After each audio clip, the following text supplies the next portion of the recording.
See you on the flip side, meet me on the joyride. We don't have to give it up, we don't have to die. See you on the flip side, there's no wrong or right side. We can never get enough, we can never die. See you on the flip side, meet me on the joyride. We don't have to give it up, we don't have to die.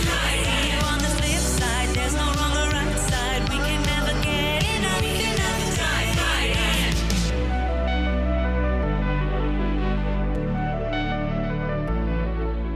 Hey everyone, this is Stacey Jackson, and you're watching Stacey Jackson in the 80s. Thank you so much for joining me today, because today's episode is probably the closest one to my heart: guitar rock.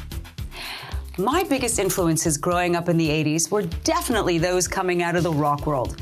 I loved everything from Springsteen to Kiss, Dire Straits to Guns N' Roses. I even dressed a lot like them. I had a drawer full of bandanas and undeniably went through a case of hairspray a week. But to be honest, when I was a teen, the heavier the rock, the better. I love the sound of distortion of an electric guitar and could pretty much name any tune just from a few chords of a guitar lick.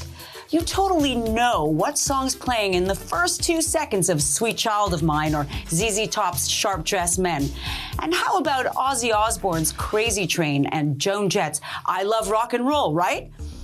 Guitar World magazine says that a memorable intro can bring lighters out of pockets, prompt roars of recognition from a crowd, and cause motorway drivers to reach for the volume knob.